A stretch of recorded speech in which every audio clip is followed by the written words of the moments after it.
Feel করি, কিন্তু আমারও তো কত অনেক কনস্ট্রেন্ট আছে যে কিছু কিছু জিনিসের ভ্যাট হিসেবে, কিন্তু ব্যবসায়ীরা আবার যত পার্সেন্ট বেড়েছে তার বেশি পার্সেন্টে আবার একটা ম্যাগনিফাই করে বলতে দাম বেড়ে গেছে, বিস্কুটের দাম বেড়ে গেছে, বিস্কুট 200 টাকার উপরে হলো আমরা বলছি, অন্য বিস্কুট উপরে। যাই হোক, এইটা ব্যবসায়ীদের সাথে কথা হচ্ছে পরশু দিন, একটা বড় বিষয়ে কমার্স সেক্রেটারি আমরা বসবে।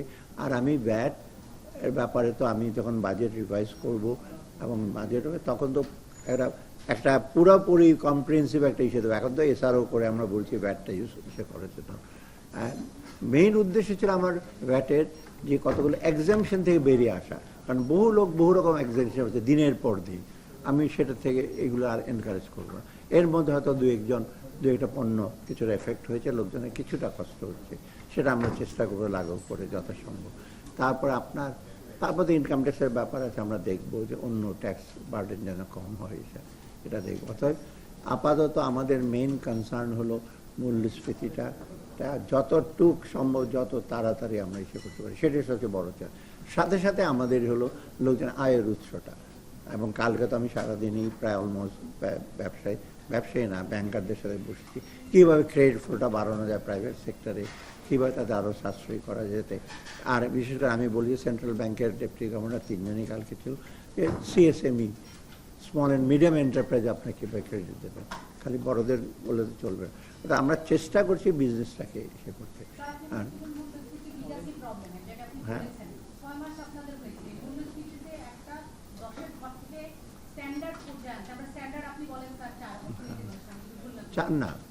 চার হয় না, 5 একটা আইডিয়াল।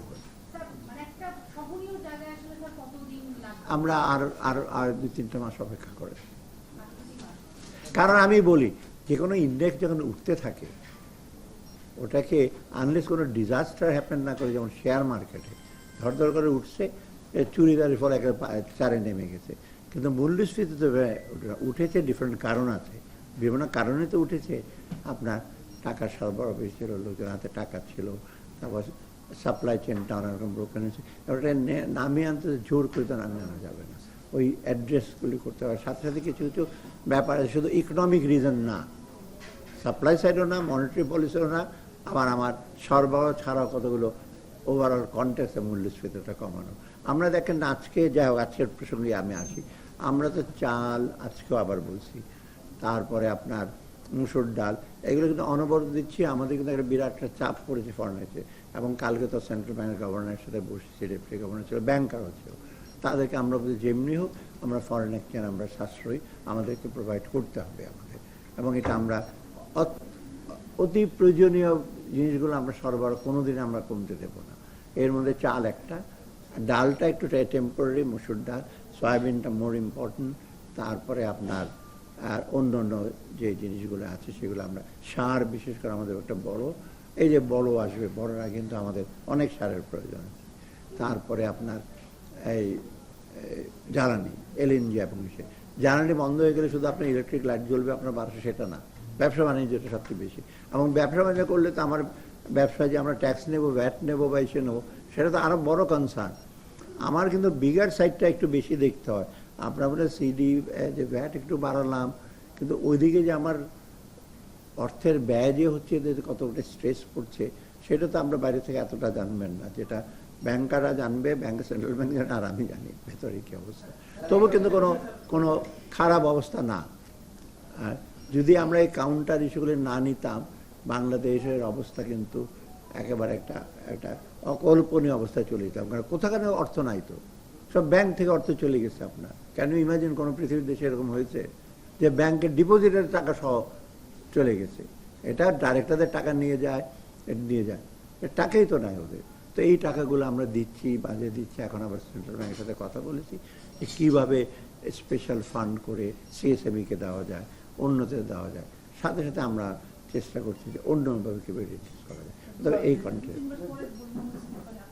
মানে কারণটা হলো আমাদের জানুয়ারি ফেব্রুয়ারি মার্চ এপ্রিল রোজার সময় আমাদের ক্রাইসিস, সেটা রোজার সময় কিন্তু আমরা মেজর একটা কতগুলো অ্যাকশন, সেটা কিন্তু ফলটা এপ্রিল মের দিকে যাবে। আমরা আজকে ডিসিশন নিয়েছি এপ্রিল পর্যন্ত, ফেব্রুয়ারি মার্চ এপ্রিল পর্যন্ত কোনো জিনিসের পণ্য আমরা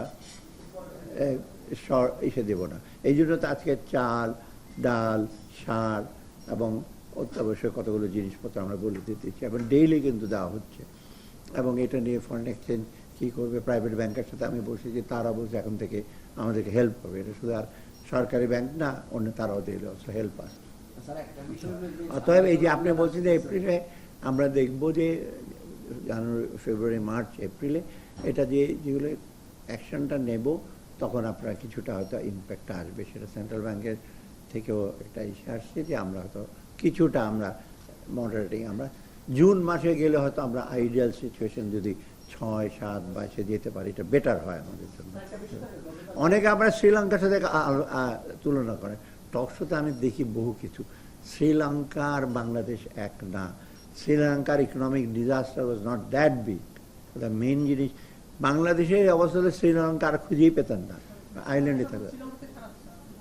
যখন আমরা ইনহেরিট করেছি না, এখন যে ব্যাংকিং অবস্থা, যে অবস্থায় কী করে এখন মাত্র 12টা ব্যাংক ফাংশনালি ইফেক্টিভ, আর বাকিগুলো ব্যাংকে যে 60টা ব্যাংকের মধ্যে বাকিগুলো তো খুঁড়ি করে, এটা কোনো দেশে হয়েছে কোনোটা? 1/3 ব্যাংক কাজ করে না, এবং 1/3 ব্যাংকের লোকজনের এসে যাও। শ্রীলঙ্কাটা এ লিটল বিট ইজিয়ার। মানে শ্রীলঙ্কা এক্সাম্পল দেয়, এই ইনফ্লেশন কমে গেছে, একটু একটা দেশ, তার মধ্যে জিনিসপত্র, আর শ্রীলঙ্কাটা কোনো ইসে ছিল না, কনফ্লিক্ট ছিল না। ওরা তো মোটামুটি পলিটিক্যালি যেই আসে থাকে, ওদের মধ্যে একটা এগ্রিমেন্ট ছিল, যেই গভর্নমেন্টে আসছে তাদের সাপোর্ট। এখানে তো আমরা আবার অনেক চ্যালেঞ্জ, আমাদেরকে পছন্দ করে না, চলে যান, এই সেই বলছে। তা এর মধ্যে তো আমরা চেষ্টা করছি যে ইসে করতে কিছুটা। আমাদের ইস্যু হলো, আমি কয়েকদিনের মধ্যে হয়তো আপনি মার্চের দিকে আপনি উইল গেট দ্য রিভাইজ বাজেটের নাম্বারগুলো, তখন স্পেসিফিক আপনারা কতগুলো অ্যাকশন দেখবেন।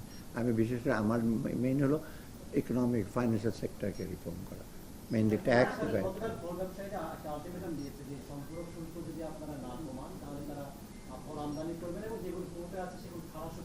সেটা ওদের ব্যাপার, এটা এখন আমি এই ব্যাপারে আমার কোনো আর অ্যাকশন নেই। রমজান মাসে দেখা যায় ফল আমদানি। খেজুর তো আমরা আমদানি করছি, খেজুর তো আমরা দিয়ে দিচ্ছি তো।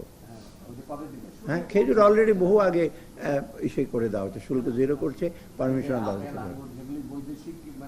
আপেল আঙ্গুর না হয় কিছুটা, না আমি স্বীকার করি। হ্যাঁ,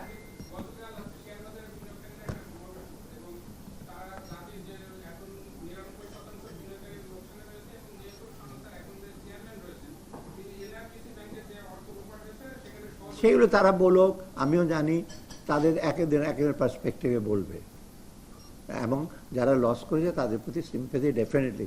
30-40 টাকা লস করে, কিন্তু সেটা 20 এই নতুন চেয়ারম্যানের কাণ্ড না। ওই যে আগে যাদেরকে দেখেছেন, যেসব চেয়ারম্যান যারা কীভাবে টাকা নিয়েছে, সুকুক ব্যান্ডের ইসেতে 3000 কোটি টাকা নিয়ে চলে গেছে। তো এইগুলো করলে তো ওরা তো অনেকে মিউচুয়াল ফান্ডেও ইসে করে। এখন আপনি কি মনে করেন আগে সরকার এখন ওখানে ওদেরকে সবাই ইসে দেখ, আমরা চেষ্টা করব। অতএব তারা যার যার দিকে দেখবে এবং তাদের স্বার্থ যেখানে ইসেছে ডেফিনেটলি তারা বলবে। দ্যাট ডাজন্ট মিন না আর শেষ। হ্যাঁ,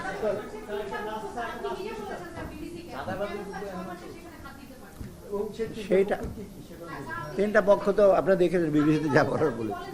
আর